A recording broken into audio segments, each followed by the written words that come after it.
Jika kedua orang tua sudah meninggal dan sebelumnya waktu mereka hidup anaknya belum atau kurang berbakti kepada orang tuanya, apa yang dapat membalas jasa kedua orang tua sedangkan saudara-saudaranya sudah meninggal juga? Tadi sudah saya bilang ya, sedekah, mendoakan, beristighfar kepada Allah untuk mereka, haji dan umroh yang dibolehkan dalam agama.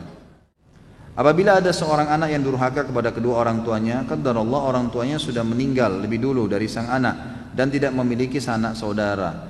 Bagaimana cara bertaubat anak tersebut? Allah Tawwab, Allah Maha menerima taubat hambanya. Taubat saja kepada Allah, kemudian coba memperbanyak amal saleh untuk orang tuanya.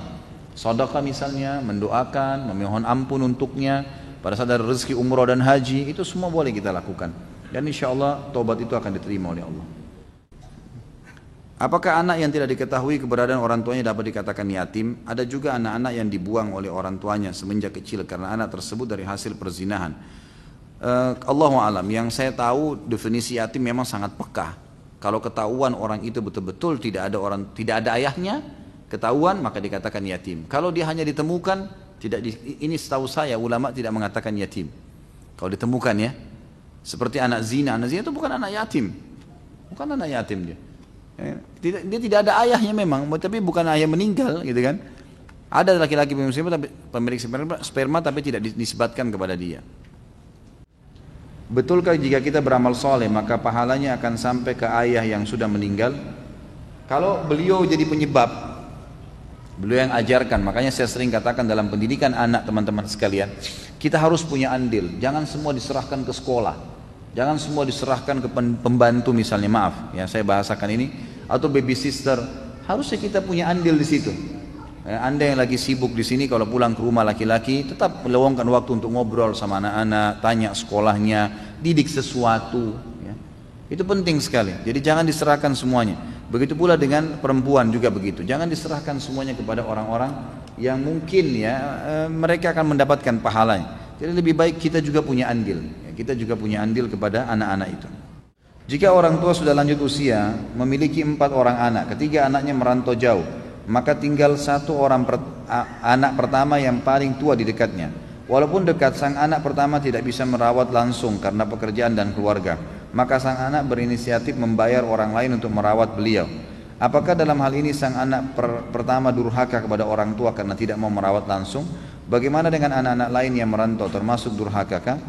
Anak pertama ini adalah ayah saya yang saat ini sedang sakit persis sama dengan yang diderita oleh ibunya atau nenek saya. Mohon didoakan semoga dimaafkan dan diangkat penyakitnya. Tentu saja tidak berdosa. Membayar orang lain tidak masalah. Termasuk bentuk bakti, dia mau bayar gitu kan. Karena dia kerja maka dia bayar orang lain untuk merawat orang tuanya, boleh. Tapi jangan dia niatkan memang membuang orang tuanya.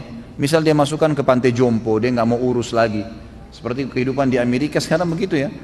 Itu luar biasa. Saya dapat informasi kalau anak-anak kan begitu balik tamat SMA misalnya disuruh kerja, udah kerja, mereka kerja sendiri sambil kuliah, udah punya hasil.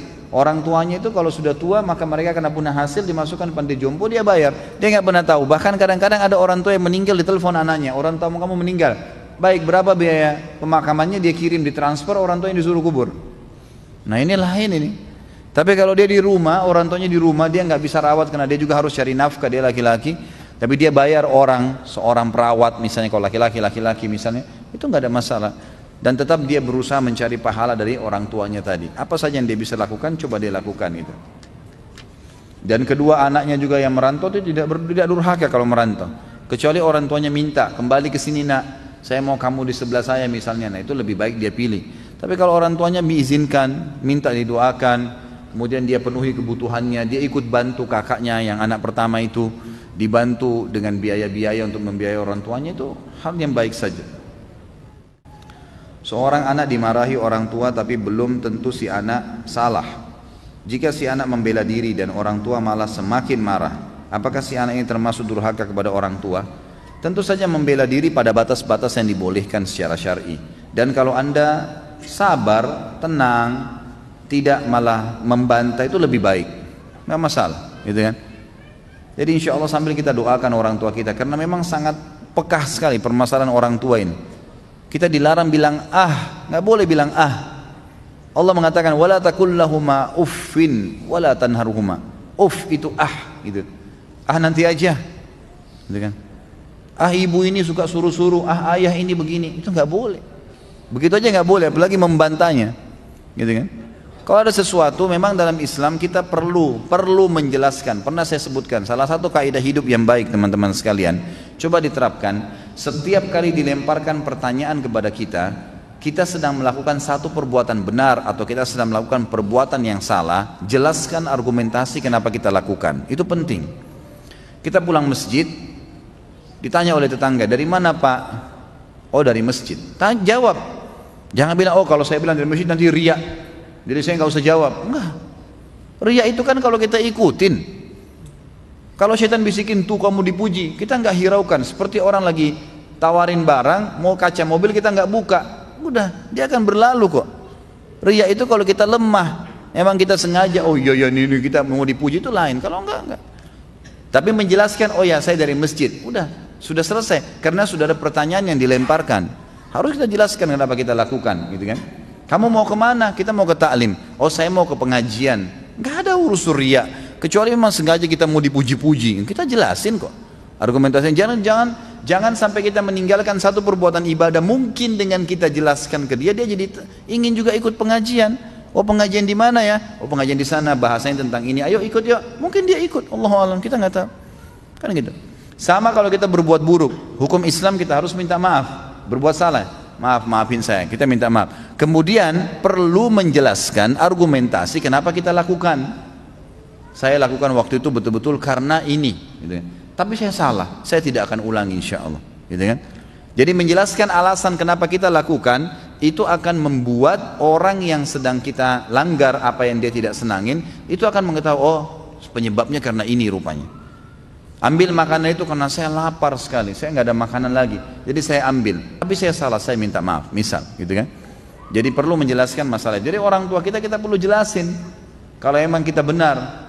Dan benarnya ini harus tahu gambarannya benar adalah tolok ukurnya agama, bukan ego pribadi. Ya, bukan ego pribadi. Kalau hanya sekitar urusan duniawi, misal orang tua kita mau kita masuk ke kedokteran, kita maunya jurusan lain, ya udah ikutilah orang tua.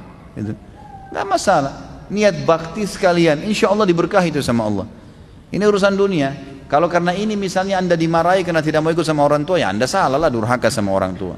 Kenapa harus tidak diikutin? Ya, kecuali kita mau sholat berjamaah di masjid nih, jelas wajib azan, ditahan sama orang tua, nggak usah sholat di rumah aja, nggak boleh ini ayah, ini ibu, Allah yang perintahin, maaf, habis sholat saya kerjakan apa saja yang diminta, nggak apa-apa. Kalau haknya Allah didahulukan, gitu kan? Saya pernah jelaskan, haknya Allah ada wajib ada sunnah, haknya makhluk ada wajib ada sunnah. Haknya Allah wajib misal sholat 5 waktu. Kalau ketemu antara hak wajibnya Allah dengan hak wajibnya makhluk, hak wajib makhluk adalah bakti dengan orang tua misalnya, gitu kan? Suami minta tolong dari istrinya, hak wajib makhluk, tapi bertemu dengan hak wajibnya Allah, didahulukan haknya Allah. Sholat dulu baru layani mereka. Tapi kalau ketemu antara hak sunnahnya Allah dengan hak wajibnya makhluk, didahulukan hak wajibnya makhluk. Kita lagi sholat sunnah, lalu orang tua kita atau suami ngajak berhubungan biologis, ya batal puasa sunnahnya. Kita lagi sholat sunnah dipanggil orang tua, nak batalin sholat sunnahnya. Jawab dulu panggilan mereka, karena wajib. Haknya Allah sunnah ketemu dengan hak wajibnya makhluk. Kalau ketemu antara hak sunnahnya Allah dengan hak sunnahnya makhluk, haknya Allah didahulukan, gitu kan? Jadi perlu difahamin kaidah-kaidah seperti itu. Jadi insya Allah kita coba ya lihat dengan kacamata agama. Apakah memang dalam agama ini saya benar, haknya Allah yang wajib, sehingga saya tidak perlu bakti sama, saya tidak perlu dahulukan pendapat orang tua saya, atau ini cuma sekedar opsi pilihan-pilihan sunnah yang memang semestinya kita bisa toleransi. Bahkan pernah terjadi di Saudi, ada seorang wanita, ini kisah nyata terjadi. Jadi dia disuruh nikah oleh orang tuanya dengan seorang laki-laki. Laki-laki ini rupanya tidak terlalu faham agama, tapi orang tuanya suka, akhlaknya laki-laki ini baik. Santun, ramah, dari keluarga baik-baik, tapi dia masih merokok. Kadang-kadang ada kesalahan-kesalahan yang dia lakukan yang memang menonjol sebenarnya dalam agama, tapi orang tuanya mau sekali dia lakukan. Maka anak perempuan ini mengatakan, saya terima lamaran laki-laki itu karena orang tua saya. Subhanallah, selama 3 bulan menikah didakwain suaminya dengan santun, dengan baik. Suaminya tiba-tiba berubah, ninggalin rokok, sholat berjamaah di masjid karena pengaruh dari istrinya. Dan ulama mengatakan menanggapi kisah ini karena terjadi, ini karena baktinya pada orang tuanya. Allah berkahi, bukan mustahil. Orang tua itu subhanallah menjadi penyebab, walaupun mereka kafir loh ya. Mereka kafir, kita bakti menjadi penyebab rahmatnya Allah turun kepada kita. Apalagi kalau dia muslim. Jadi kita harus maksimalin itu ya. Ibu saya tidak bisa mengaji, baca Al-Quran dan sekarang dalam keadaan sakit. Pertanyaan saya, apakah itu adalah ujian bagi anaknya? Tentu saja bukan ujian bagi anaknya, karena anak tidak bertanggung jawab mendidik orang tuanya. Yang wajib bertanggung jawab siapa? Orang tua ke anak. Ini bukan ujian buat anaknya. Artinya anaknya menjadikan sebagai lahan dakwah, mendakwai orang tuanya, membantunya untuk belajar semampunya. Dia juga harus menyelamatkan dirinya sendiri. Di sini dikatakan, apakah anak itu tergolong durhaka apabila menolak fasilitas memanjakan dari orang tua tersebut? Sebab orang tua tersebut terlihat bahagia apabila telah memanjakan anaknya. Justru malah mengikuti apa yang dia inginkan itu berpahala karena menyenangkan hatinya. Dan lakukanlah hal-hal yang lain, ya, hal-hal yang lain. Karena tanda kutip di sini masalah memanjakan, pasti ada saja hal yang dibutuhkan oleh orang tua kita. Misal, Anda bisa membelikan kebutuhan-kebutuhannya, kebutuhan-kebutuhan yang dia butuhkan, dari sampo, dari sabun, dari apa. Pasti setiap orang itu punya sesuatu yang dia sangat senangi. Dan orang tua itu sama, manusia biasa. Pasti mereka suka sesuatu yang mungkin menonjol dalam dirinya yang akhirnya kita bisa penuhi. Banyak cara berhubungan dengan masalah itu ya. Sebagaimana azab disegerakan apabila durhaka, apakah balasan terhadap kebaikan juga segera atas kebaikan bakti kepada orang tua? Saya tidak pernah tahu ada dalil masalah itu ya. Misal kita berikan hadiah orang tua langsung Allah balas juga langsung seketika, Allahu alam. Itu tidak pernah ada dalil yang khusus menjelaskan masalah itu sebagaimana azab tadi disegerakan. Tapi insya Allah kita berharap Allah itu zat yang akramal akramin. Tahu artinya apa itu? Orang Arab itu kalau suka sekali memberi namanya karim ya. Orang yang tidak menolak, selalu memberi namanya orang karim gitu kan. Allah itu salah satu sifatnya adalah akramul akramin, yang tidak pernah menolak siapapun yang minta, dan paling tahu bagaimana membalas kebaikan atau kepatuhan hambanya. Allah lebih tahu. Enggak usah khawatir tentang masalah itu. Insya Allah Allah akan kasih yang terbaik. Bolehkah kita berbohong kepada orang tua dengan tujuan agar orang tua kita tidak cemas dengan keadaan kita? Nggak boleh. Dari mana pintu celah boleh berdusta? Nggak boleh akhi. Yang nggak boleh ukhti berdusta apapun alasannya. Kata Nabi SAW, ucapkan kebenaran walaupun di depan mata kalian kehancuran, dan tinggalkan kedustaan walaupun di depan mata kalian keberhasilan. Tidak boleh. Sifat orang munafik, kalau dia berkata dia berdusta, tidak boleh. Kata Nabi SAW dalam hadis lain, ucapkan kebenaran walaupun pahit, sampaikan apa adanya. Kalau masalah cemas, jangan cemas. Ibu, ayah, saya alhamdulillah baik-baik saja, saya sebentar lagi balik, saya sebentar begini, jelaskan apa adanya. Insya Allah tidak ada masalah gitu kan. Tapi jangan berdusta, karena dusta tidak boleh dalam Islam. Bagaimana cara berbakti kepada orang tua yang kafir? Bakti, lakukan hal-hal yang dibolehkan dalam agama. Menjenguknya kalau sakit, memenuhi kebutuhan-kebutuhan bulanannya, dan tidak mengikutinya pada saat dia perintahkan hal yang diharamkan. Apa saja yang boleh dilakukan anak kepada orang tuanya, silakan. Masuk rumah sakit diobatin, ya semua itu kita datang berkunjung ke rumahnya, dan tidak melakukan hal-hal yang haram. Haram kita sampaikan, maaf dalam agama saya tidak boleh ayah, tidak boleh ibu. Dibahasakan baik-baik. Bagaimana cara berbakti kepada orang tua apabila orang tua tersebut selalu memanjakan anaknya, bahkan malah marah dan ngomel apabila anaknya membantu mengerjakan pekerjaan rumah? Tetap dilakukan, bakti saja. Lakukanlah hal-hal yang dia tidak marah. Misal kalau dia suruh belanja, keluar beli sesuatu, maka lakukanlah itu. Jadi tidak perlu melakukan apa yang dia tidak suka. Ikuti saja. Kalau misalnya Anda seorang anak perempuan dan dia tidak mau Anda ikut masak misalnya, udah temanin aja ngobrol. Lakukan sesuatu yang cukup membuat mereka senang. Enggak ada masalah. Karena selama hal itu tidak diharamkan dalam agama, maka harus tetap ya, diikuti. Assalamualaikum warahmatullahi wabarakatuh. Ustaz, bagaimana cara bagi anak perempuan yang telah menikah beramal soleh kepada orang tua kandungnya? Bakti pada orang tua tidak akan gugur, saudaraku seiman. Tidak akan gugur.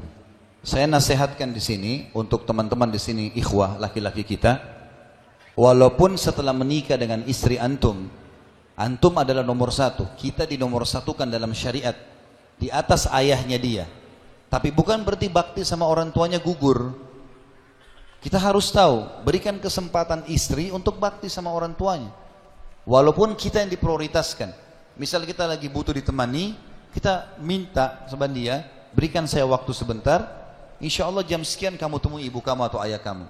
Jangan juga dilarang sama sekali, karena tidak mungkin dihapus status orang tuanya. Begitu pula si muslimah, dia harus tahu, kalau dia harus dahulukan suaminya, baru kemudian kedua orang tuanya. Karena suami dan nomor satu dalam agama, gitu kan. Kalau suami bilang jangan pergi, dia nggak boleh pergi. Makanya di sini harus berimbang antara dua pihak. Saya bilang di sini ikhwah kita sebagai suami harusnya faham masalahnya. Jangan juga diharamkan istri kita untuk bakti sama orang tuanya, nggak boleh. Pertemukan sama mereka. Tapi mertua saya orangnya cerewet, orangnya jahat, ya itu resiko nikah sama anaknya. Sabar, ya. Sabar, jangan diputus. Karena nggak boleh putus silaturahim. Ya. Kalau hidup tidak ada cobaan, maka tidak ada pahala sabar. Karena sabar datang pada saat kita lagi dicoba. Ayah dan ibu cerai saat umur 5 tahun. Saat saya umur 5 tahun. Ayah nikah lagi dan punya 3 anak perempuan. Ibu nikah lagi dan punya 1 anak perempuan. Mana yang lebih utama bagi saya untuk berbakti? Mana yang lebih dekat sanatnya? Mungkin maksudnya jalur nasab ini, bukan sanad. Sanad itu untuk hadis, ya. Mana yang lebih dekat jalur nasabnya dengan saya, maksudnya mungkin, ya. Yang dimaksud di sini yang anak-anak, maksudnya saudara, ya. Maka dua-duanya posisi di dalam agama kita, saudara dari ayah dan saudara dari ibu sama kedudukannya. Yang lebih tinggi dari mereka kalau seayah sama seibu, gitu kan. Jadi kalau saudara dari ibu nikah sama laki-laki lain punya anak, saudara dari ayah karena ayah nikah lagi sama perempuan lain, ini sama saja posisi kedudukan mereka. Jadi sama-sama kita berbuat baik insya Allah. Bagaimana kedudukan ayah tiri terhadap ayah kandung dalam hal bakti kepada orang tua atau ibu kandung dan ibu tiri? Tentu ibu kandung yang dimaksud di sini, ya. Ibu kandung dan ayah kandung yang diprioritaskan. Kalau masalah ibu tiri atau ayah tiri itu masuk dalam umumnya orang yang punya hubungan kerabat karena menikah dengan orang tua kita, atau kita berbakti kepada mereka, berbuat baik karena memang mereka adalah pasangan orang tua kita. Itu boleh-boleh saja, tapi tidak bisa disamakan antara kedudukan kandung sama tiri. Nggak bisa sama sekali, nggak mungkin ketemu gitu, ya. Tentu yang dimaksud dalam dalil-dalil tadi itu lebih banyak kepada orang tua kandung. Bagaimana hukumnya jika anak membantu orang tua mengadakan tahlil bagi saudara yang sudah meninggal? Jika anak menolak, orang tua marah dan tersinggung karena tidak menjaga tradisi, sedangkan jika dilakukan Islam tidak menyuruh tahlil, apakah anak itu berdurhaka? Tentu saja ada hadis Nabi yang berbunyi la ta'ata li makhlukin fi ma'siyati khaliq. Tidak ada ketaatan pada orang tua, pada siapapun, pada makhluk, pada hal yang berbau maksiat pada sang pencipta. Itu hadis Nabi SAW. Jadi kalau orang tua kita menyuruh sesuatu yang melanggar agama, tidak boleh kita patuhi.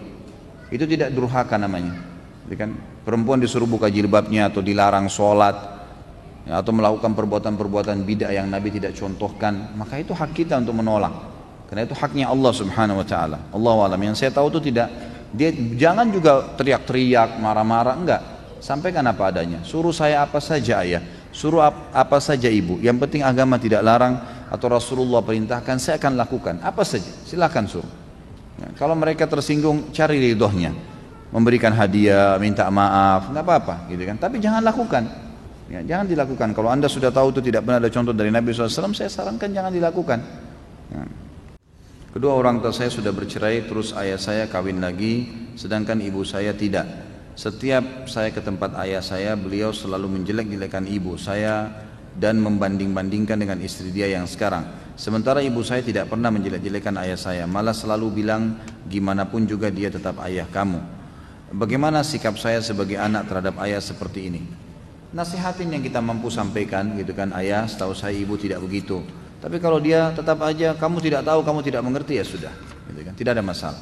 Kita diam saja. Saya sudah bilang tadi, kata kuncinya kalau orang emosional biasanya begitu ya. Karena cerai, pernah ribut, akhirnya cerai, akhirnya ribut, dan ini karena emosional, maka diam saja. Hadapi emosi itu dengan diam. Itu sangat baik. Maka setelah selesai, baru kemudian kita berbicarakan yang lainnya. Kita juga harus tetap jangan memotong pembicaraannya supaya tidak masuk dalam masalah durhaka dengan orang tua. Kemudian setelah salam selanjutnya dari Instagram juga. Waalaikumsalam warahmatullahi wabarakatuh. Ustaz, jika ortu tidak pernah memberi nafkah lahir batin, bagaimana Ustaz? Dia berdosa dengan perbuatannya itu, tapi tidak menggugurkan bakti Anda sebagai anak, ya. Tidak menggugurkan kewajiban Anda berbakti sebagai anak. Jadi apa yang orang tua lakukan pada anaknya itu salah. Kalau dia bengkalikan anaknya, dia dosa. Itu Allah SWT akan hisab dia, karena itu kewajiban, haknya anak itu, ya. Kalau anak laki-laki sampai dia balik diberikan nafkah, kalau anak perempuan sampai dia menikah.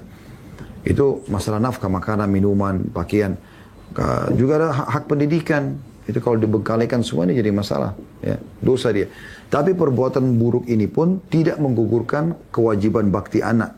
Jadi misalnya ada orang tua membuang anaknya, Anda seorang anak yang dibuang oleh orang tua Anda.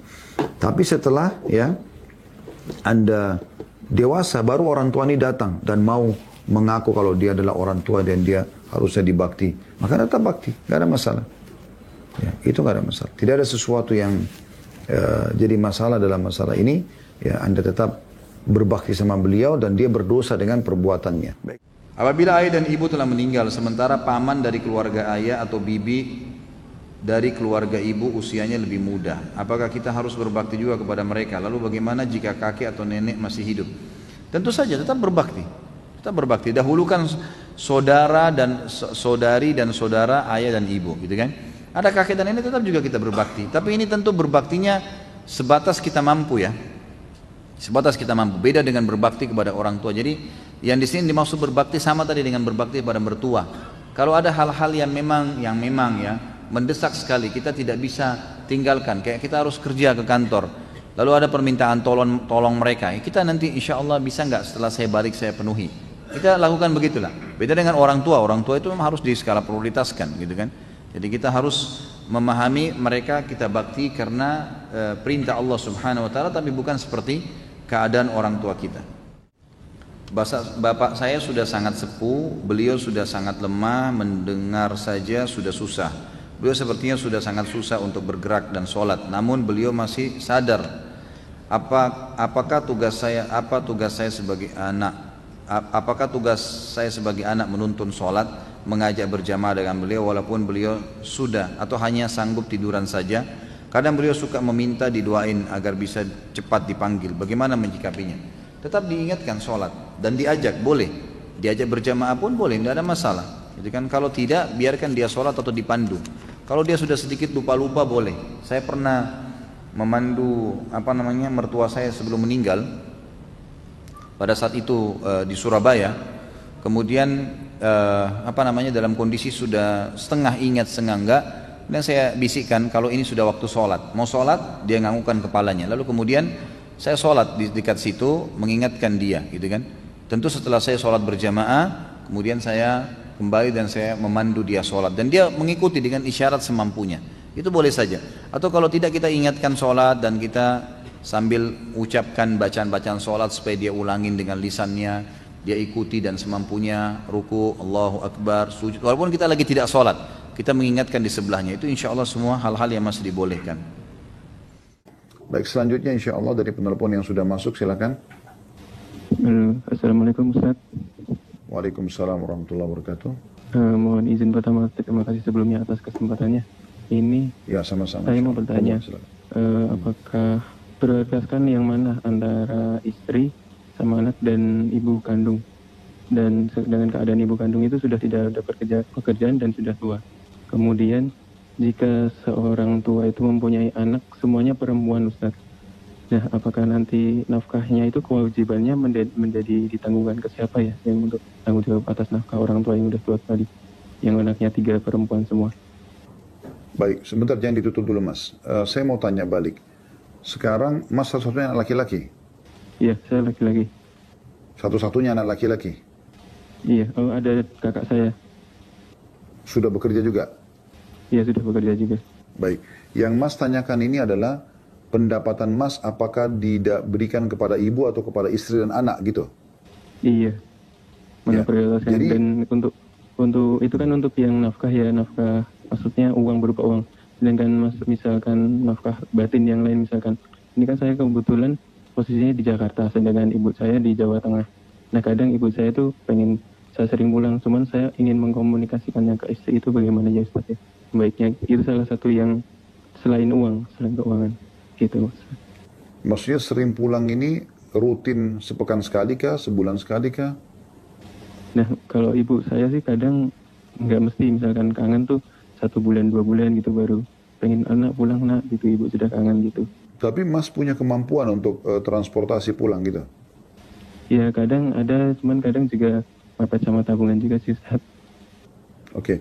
Sekarang berarti yang ditanyakan bukan masalah finansial ya, bukan masalah uang yang dikirimkan ke ibu. Apakah dikasih ibu atau dikasih istri dan anak begitu ya?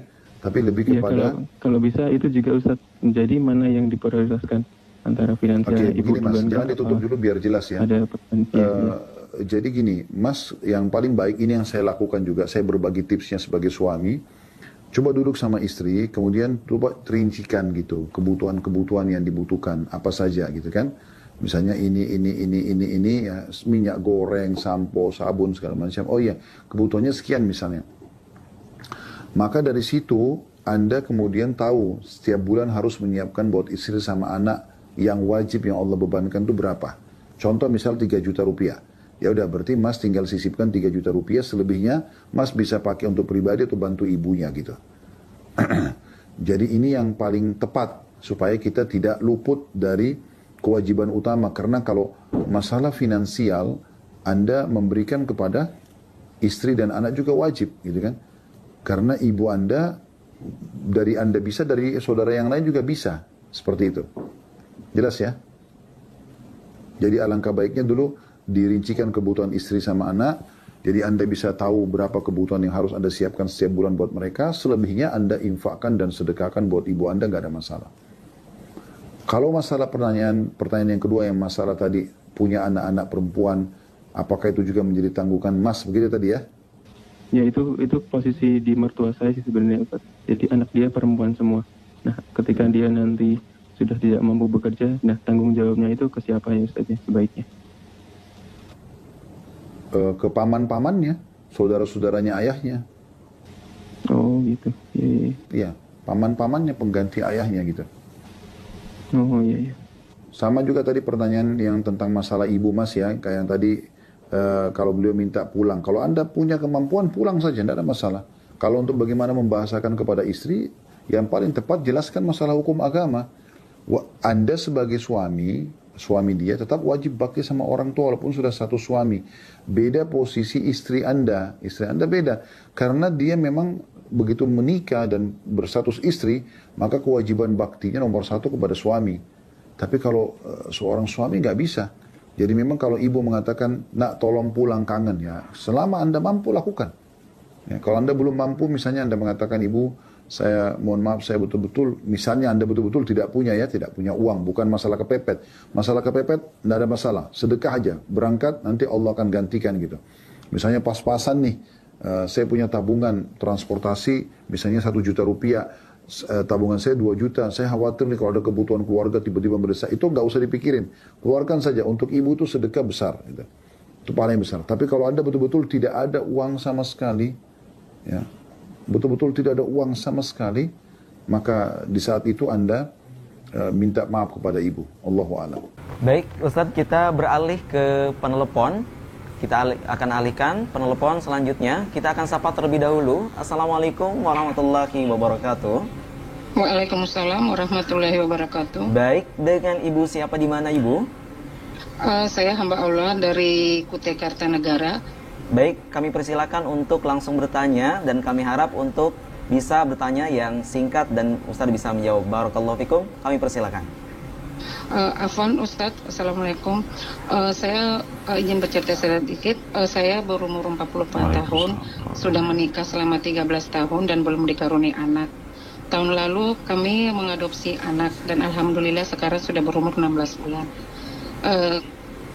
Anak kami ini sempat menyusu sama kemanakan suami saya.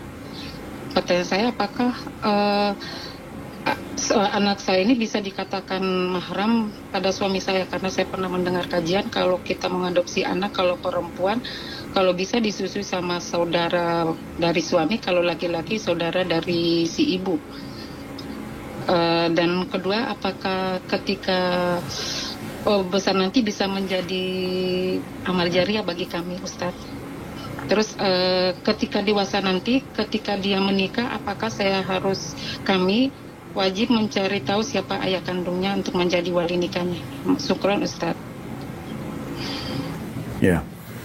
Jadi yang mungkin ada 3 pertanyaan di sini ya. Kalau yang pertama itu benar. Jadi dia usahakan disusui oleh orang yang merupakan mahramnya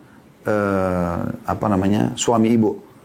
Ya, kayak saudarinya, kayak ponakannya, dan itu ada pendapat ulama yang mengatakan nanti akan berlaku menjadi mahram suami ibu gitu. Kalau yang kedua, apakah anak ini akan menjadi amal jariah buat kami? Tentu saja. Semua orang yang Anda biayai hidupnya, walaupun tidak Anda adopsi sebagai anak, misal ada satu muslim, orang susah, Anda biayai hidupnya, Anda berikan beras, Anda berikan kopi, teh, Anda siapkan pakaiannya, kontrakannya, itu jadi amal semuanya buat Anda.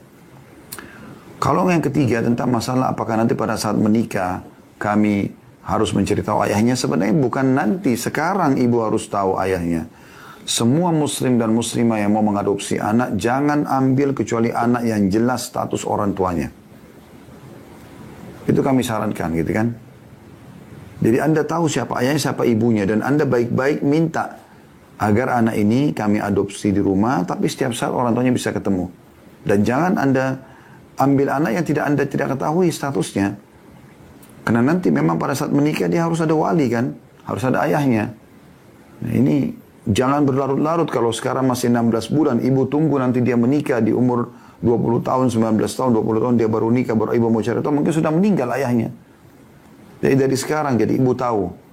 Ya, kalau perlu ibu punya kemampuan finansial dan ternyata orang tua anak ini tidak mampu, ibu bantu. Bagaimana hukumnya jika saya mengucapkan selamat hari ibu ke ibu saya, sedangkan ibu saya ingin diberi kado dan spesial pada hari tersebut? Hari ibu, setahun sekali ya. Saya tanya akhwat kita di belakang, mana Anda pilih? Setiap detik dihormatin oleh anak atau setahun sekali? Hari ibu itu ada kisahnya sendiri, itu hari Nasrani. Ya, banyak referensinya, malah kalau kita buka internet itu terlalu banyak. Apa sebabnya, apa kisahnya gitu kan. Di antaranya sudah sering saya sampaikan. Jadi ada banyak ibu-ibu juga yang sempat ribut di Amerika itu karena tidak pernah dikunjungi oleh anak-anaknya gitu kan. Sehingga mereka minta minimal setahun sekali pada saat sudah masuk pantu jompo, itu nggak ada lagi anaknya yang datangin.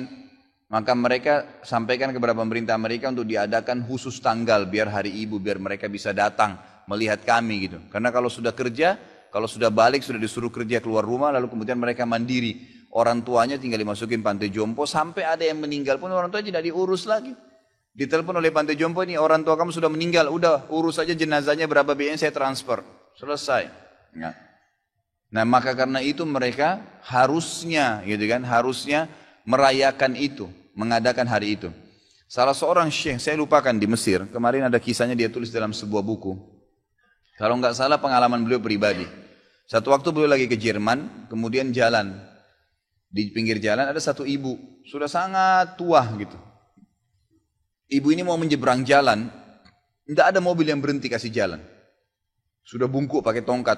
Terus mobil lula lalang, tidak ada yang kasih jalan. Sampai kalau tidak salah dia bantu jalan, nyebrangin jalan gitu. Lalu dia bilang pada bukunya itu, mungkin ibu ini atau nenek ini pada saat dia masih muda, kalau dia jalan, semua mata akan melihat ke arahnya. Tapi begitu dia sudah tua begini, tidak ada yang mau kasih jalan aja, tidak ada yang kasih. Dan ini sangat berbeda kalau dalam Islam. Ya, dengan Islam itu tidak mengenal masa setahun sekali. Setiap saat seseorang itu sebelum Ya, orang tuanya lemah, sebelum tua pun sudah harus bakti. Dari dia masih kecil, kemudian sampai orang tuanya tua, sampai orang tuanya sudah mati, tetap disuruh berbakti. Yang itu, suruh berbuat baik, suruh kunjungin teman-temannya, suruh doain, suruh bersedekah, suruh haji dan umrah kalau dia sudah meninggal. Jadi bakti kepada orang tua itu tidak mengenal waktu, ya, tidak mengenal waktu. Kalau ibu anda minta kado, jelaskan dulu, Bu, saya akan kasih kado, ya. Tapi tidak ada hubungannya sama tanggal ini ya Bu, karena ini adalah acaranya orang Nasrani. Ibu setiap saat minta apapun saya kasih. Ibu apapun yang ibu butuhkan selama saya mampu saya kasih. Sebagai bentuk perintah dari Allah bakti dengan ibu. Gitu kan? Jelaskan, berikan penjelasan. Itu termasuk amar ma'ruf dan nahi mungkar. Saya punya adik laki-laki, sifatnya keras dan kaku. Ketika dia sedang jengkel, sering sekali dia membentak ibu kami. Bagaimana saya harus menasihatinya? Mohon doanya Ustaz. Semoga adik saya bisa berubah. Semoga saja semua teman-teman yang sedang menghadapi masalah tadi yang minta didoakan, ini Allah mudahkan urusannya insyaAllah. Allah berikan hidayah yang mereka sedang orang-orang yang sedang menyusahkan mereka, dan juga tentu saja Allah Subhanahu wa taala meninggalkan dalam keadaan Islam. Tentu ini perilaku yang salah, harus dinasehatin, caranya dinasehatin dan diberhentikan, tidak boleh dibiarkan. Kalau dia mau mukul yang harus ditahan, walaupun kita harus ya berkelahi sama dia, dalam arti kata memang harus memberhentikan, tidak boleh kemungkaran. Kalau sampai dia mau mukul orang tua, kalau dia bentak ya kita ingatkan, tidak boleh, haram kamu bentak ibu, gitu kan? Tidak boleh, kamu haram membentak ayah. Nah, harus begitu, jadi tidak boleh dibiarkan, ya, harus diingatkan, karena memang ini pelanggaran agama, tidak boleh sama sekali dibiarkan. Apabila orang tua sudah meninggal dan mereka masing-masing memiliki saudara kandung yang banyak, bagaimana cara berbakti kepada saudara orang tua? Apakah mendahulukan kepada yang lebih tua? Tetap aja disamaratakan. Jadi bagaimana caranya supaya kita berusaha semuanya kita bakti, ya, tidak ada istilah didahulukan.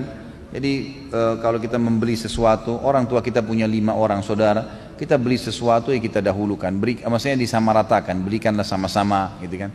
Tentu kalau sebagian ulama berijtihad mengatakan yang paling layak dibakti setelah kedua orang tua meninggal adalah saudarinya ibu, yang itu setara dengan saudaranya ayah, itu. Jadi saudara perempuannya ibu dan saudara laki-lakinya ayah. Kemudian datang setelahnya adalah saudara laki-laki ibu dengan saudari perempuan ayah. Ya, karena itu ada hadis Nabi tadi saya jelaskan di awal pertemuan, al-ummu bimanzilati khalatu bimanzilatil saudari kandungnya ibu seperti atau posisinya sama dengan ibu. Adakah dosa yang akan diazab apabila seseorang mengambil anak yatim kemudian menelantarkannya? Kalau dia mengambil anak yatim tentu dia bertanggung jawab, gitu kan. Kalau dia menelantarkan, sini tergantung apa ini maksudnya menelantarkan. Kalau dia misal contoh anak yatim itu yang diambil, ada pernah kejadian begitu, keluarga saya mengambil anak yatim, gitu kan. Kemudian anak itu rupanya sangat nakal, luar biasa, tidak pernah mau tinggal di rumah, ngacoin rumah itu, gitu kan. Akhirnya sampai dia lari. Waktu dia lari, udah sama keluarga saya udah nggak dicari lagi. Karena dasarnya memang kalau di rumah dia bikin masalah. Nah ini tidak masalah dalam agama. Memang dasarnya berbahaya malah kalau dia tinggal di rumah, gitu kan.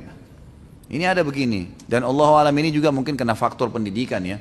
Kalau dari kecil diambil memang dasarnya sudah kalau ambil anak yatim didikan, masukkan di tahfidz Quran, masukkan di pesantren. Jadi kan orang manusia yang saleh gitu, maksudnya begitu. Tapi ini memang saya lihat kelalaian juga ada di situ. Kalau seperti ini tidak masuk dalam menelantarkan. Tapi kalau dia ngambil, kemudian memang dia tidak mau urus, gitu kan. Malah dijadikan sebagai pembantu, disiksa, ini nggak boleh, haram, berdosa. Ini tidak boleh sama sekali. Malah akhirnya unsur-unsur pahala yang dia bisa dapatkan tidak ada, hilang. Orang tua atau ibu masih suka mengadakan tahlilan atas meninggalnya bapak. Bagaimana sikap kita menyikapi ketika ibu minta ke kita baik berupa uang ataupun bantuan tenaga untuk acara tahlilan tersebut? Jelaskan baik-baik ya, jelaskan baik-baik. Ini sudah pernah saya jelaskan teman-teman sekalian. Banyak orang salah paham. Dianggap tahlilan ini kenapa tidak boleh? Ini berarti aliran keras, tidak benar, itu kan zikir, itu kan bagus. Permasalahannya bukan itu teman-teman. Kita ini dalam agama disuruh meletakkan sesuatu pada tempatnya. Letakkan sesuatu pada tempatnya. Jadi Nabi SAW diutus untuk dicontohi, gitu kan. Nabi tidak pernah teman-teman di acara kematian itu mengadakan tahlilan, duduk, baca zikir rame-rame, niatnya kirimkan untuk orang mati. Ini tidak pernah ada dalil menjelaskan zikir bisa sampai ke orang mati, gitu kan. Jadi kita harus jelas masalah ini. Yang sampai doa, ya kita doakan, istighfar buat mereka, iya silahkan. Tapi kalau secara khusus duduk, manggil orang rame-rame ini yang tidak pernah ada, dijelaskan apa adanya baik-baik. Dan kita, saya sudah bilang itu hari, kalau teman-teman mau sportif dan hidup tenang, maka dukunglah semua kebaikan orang yang di sekitar kita dan ingatkan yang salah saja. Jangan memvonis orang itu salah langsung keseluruhannya hanya dengan satu kesalahan. Ini nggak boleh, gitu kan? Baik itu individu ataupun kelompok. Saya pribadi, saya sangat tidak setuju kalau ada orang begitu ada satu kelompok berbuat salah atau ada satu perbuatan yang melanggar agama langsung divonis semuanya itu sesat. Itu nggak boleh. Ada perbuatan mereka yang baik kan, yang baik kita dukung, yang salahnya kita ingatkan. Karena ormas, yayasan, pesantren, gelar-gerar kiai kah, ustadz kah, habib kah, siapa saja, ini adalah tunggangan-tunggangan saja sebenarnya. Bukan itu target agama. Target agama adalah memperbaiki yang salah dan mendukung sesuatu yang benar, gitu kan? Jadi seperti itulah kita melakukan perbuatan-perbuatan yang baik, kita dukung yang baik dan kita luruskan yang salah. Jadi seperti kasus tadi, masalah ibu ini, kalau dia mengajak kita melakukan satu perbuatan yang keliru, kita sampaikan apa adanya hukumnya. Lalu dari sisi lain, apapun yang baik, yang sesuai dengan sunnah, dukung, gitu kan?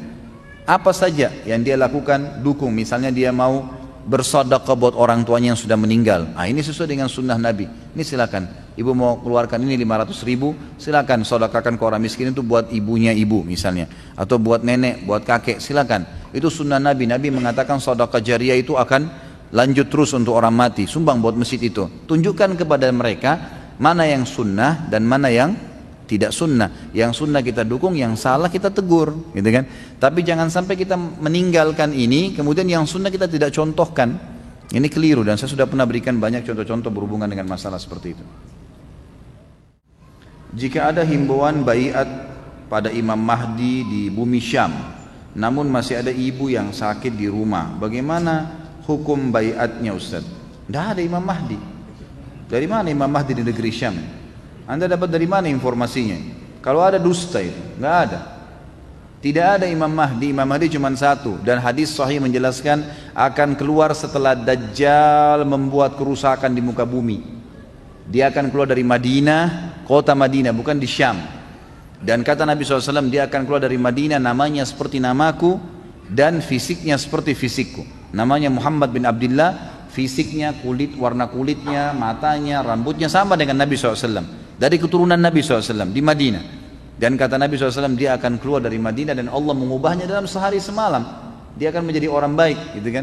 Lalu kemudian akhlaknya bukan seperti akhlak, karena tidak ada yang sama dengan akhlak Nabi SAW. Lalu dia keluar ke Mekah diikuti dengan 300 orang yang membaiatnya. Kemudian dia keluar menuju ke negeri Syam. Di masjid Menara Putih, dia akan mengerjakan sholat asar dan turunlah Isa putra Maryam yang memegang kedua sayap malaikat, kemudian ikut sholat bersama, dan dialah orang yang Nabi sholat di belakangnya. Lalu kemudian Isa berkata, sholatlah imam dari kalian. Lalu kemudian sama-sama menuju ke wilayah Palestina yang sekarang dikenal dengan yang di hadis dikatakan Babulut. Subhanallah, kemarin saya waktu masuk ke wilayah Palestina itu, saya tanyakan langsung dengan orang-orang sana. Di Israel ini sekarang ada enggak kota namanya Lut, Babulut, gitu kan? Maka dikatakan ada sekarang kota di sebelah Tel Aviv, ibu kotanya Israel itu ada Lut. Dikenal begitu, Babulut. Allahu a'lam, ini hadis menjelaskan nanti Dajjal akan ada bermarkas itu dan nanti Nabi Isa AS akan datang dengan Mahdi ke sana. Tapi kalau sekarang dikatakan ada Mahdi di Syam, ini enggak ada dalil sama sekali. Ini berita dusta saudaraku, jangan terpengaruh dengan semua ini. Ini keliru ya, tidak benar. Kalau ada ibu anda di sini di rumah sakit, tentu saja didahulukan ibu. Ya. Orang tua kita didahulukan, ibu dibakti. Bagaimana harus dilakukan untuk memaafkan ayah yang sering kali mengata-ngatai saya bodoh, malas, lamban, suka menyalahkan saya. Saya pintar, IQ 120. Di sekolah pintar, tapi tidak juara. Doakan kebaikan. Ini mungkin karena ayah anda bukan orang yang faham agama kan gitu. Orang yang faham agama, jadi harusnya memang didoakan, diingatkan. Ayah, ini adalah perbuatan. Kalau ayah ucapin kalimat itu nanti jadi doa buat saya. Kenapa ayah nggak doain saya kebaikan, gitu kan? Supaya saya menjadi tokoh masyarakat, saya menjadi yang soleh, saya menjadi anak yang bisa berbakti. Kalau dia tidak mau, ya sudah, kita doakan supaya dapat hidayah saja.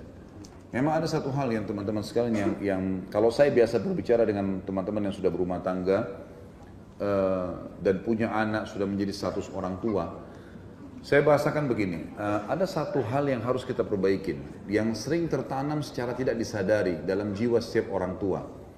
Anak yang kita milikin, anak kita ini, walaupun pintarnya seperti apa, cerdasnya seperti apa, tetap status anak melekat dalam diri kita sebagai orang tua. Gitu kan?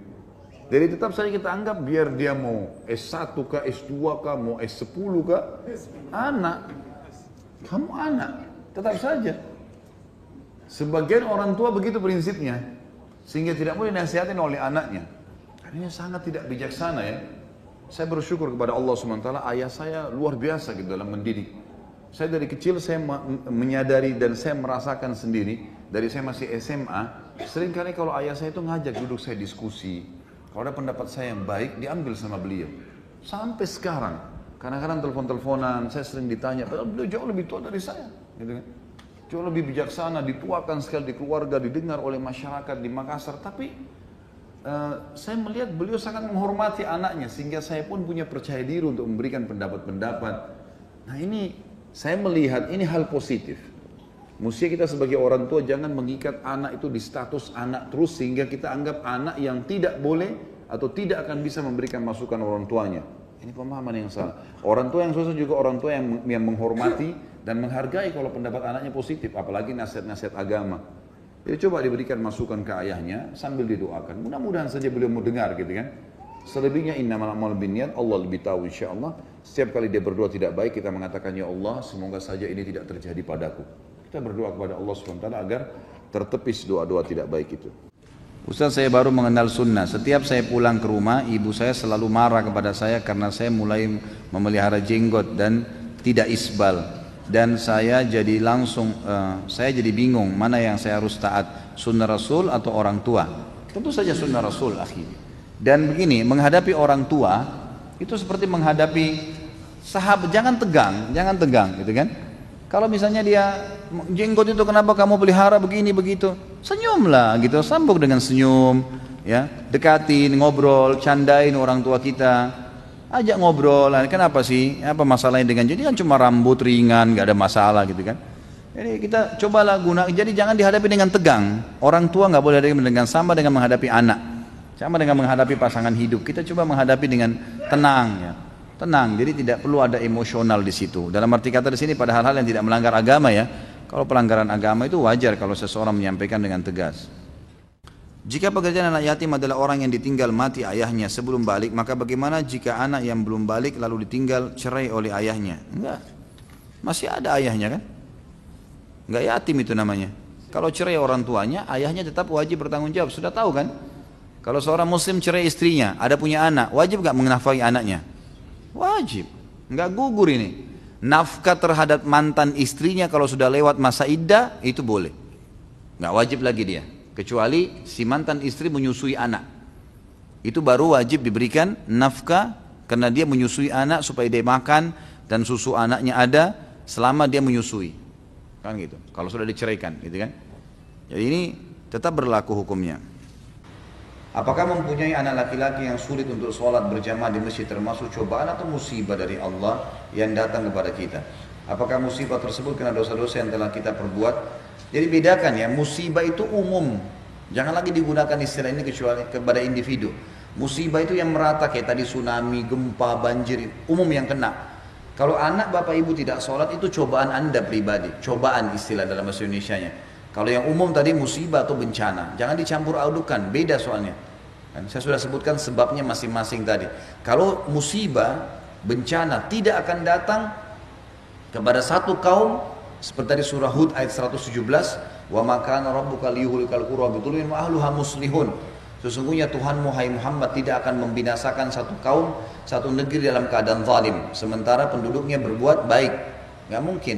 Kalau cobaan datang, nah cobaan ini karena tidak sholat bisa saja, nah, karena anda, gitu kan, sebagai orang tua, kenapa dari kecil nggak disuruh sholat? Oh kesian masih kecil, anak-anak nggak apa-apa tidur subuh nggak apa-apa, jangan dibangunin. Salah nih, dari awal. Anak-anak anda nggak pakai jilbab, dari kecil pakai jilbab, dari bayi. Jangan nanti sudah besar berusaha pakai jilbab, dia sudah banyak temannya, udah mulai banyak pilihannya. Anak saya dari bayi pakai jilbab, saya bilang istri saya. Orang mau bilang panas, biarin dia ngomong. Cantik juga kok kelihatan, lucu juga kok kelihatan. Panas, topi juga panas sama. Tapi anak saya efeknya umur 2 tahun Bapak Ibu sekalian. Anak saya pribadi, pengalaman saya, umur 5 tahun. Umur 5 tahun. Tidak mau keluar rumah, pintu rumah kalau nggak pakai jilbab. Gara-gara saya biasakan dari kecil. Nangis nggak mau keluar. Waktu saya mau jemput pulang dari ceramah ke rumah saya ajak dia sama kakaknya pergi ke supermarket dekat rumah. Saya naik motor, kakaknya sudah keluar pakai jilbab. Adiknya, ini 6 tahun, adiknya 5 tahun. Tidak mau keluar rumah. Saya panggil, nak, ayo nak, nggak mau keluar. Saya masuk ke dalam depan pintu, di dekat pintu, lagi ngisap jarinya, ketakutan, nangis. Terus saya bilang, kenapa nak? Umi belum kasih jilbab, nggak mau keluar rumah. Gara-gara saya selalu bilang sama dia, nak, Allah haramkan wanita keluar tanpa jilbab. Haram, bukan karena ayah, bukan karena abati, saya dipanggil abati, tapi karena Allah yang memerintahkan. Ingat, kalian akan dihukum sama Allah. Ya, ini selalu tertanam dalam diri mereka. Alhamdulillah tertanam tuh. Tertanam. Sholat, ibadah, semua tanamkan. Jadi jangan heran kalau anda tidak pernah ajarkan terus tiba-tiba anak kita mau melakukan tanpa sebab, ini nggak bisa. Sekolahnya dianggap kampungan kalau sekolah di pesantren. Kalau sekolah agama itu wah kuno, nanti mau kerja apa? Subhanallah, nanti kalau mati ditimbang apa? Itu yang ditanya. Bukan mau kerja apa. Rezeki sudah ditentukan sama Allah. Apa memang orang kalau belajar agama nggak ada rezeki, nggak makan? Ini salah ini. Pemahaman yang keliru sekali. Malah terbalik, ayat-ayat Al-Quran menjelaskan orang makin patuh kepada Allah, Allah akan berikan rezeki. Ya, Allah SWT mengatakan wa may yattaqillaha yaj'al lahu makhraja. Surah At-Talaq surah nomor 65 ayat 2 dan ayat 3. Siapa yang bertakwa sama Allah, Allah akan berikan kepadanya jalan keluar dari masalahnya. Wa yarzuqhu min haitsu la yahtasib. Dan Allah akan berikan rezeki dari tempat tidak disangka-sangka. Jadi jelas, ya, larikan ke agama teman-teman sekalian. Jadi kalau saya melihat masalah Bapak Ibu ini yang bertanya masalahnya tidak sholat, ini cobaan anda pribadi karena anda sendiri teledor, tidak mengajarkan dari kecil. Saya yakin kalau dari kecil diajarkan tidak mungkin. Tertanam dalam jiwa mereka. Dan sebagian ulama mengatakan dalam ilmu pendidikan anak mestinya pada saat kita sampaikan sholat nak, karena ikutkan sebab dalilnya.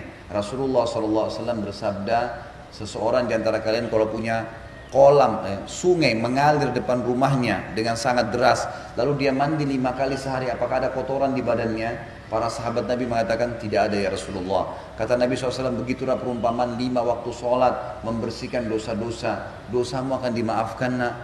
Sampaikan fadilah-fadilahnya sambil insya Allah dikerjain sama dia, insya Allah dikerjain. Kalau sudah terjadi, berdoa kepada Allah Subhanahu Wa Taala, perbanyak istighfar. Ya, kemudian pandu, selebihnya tawakal kepada Allah.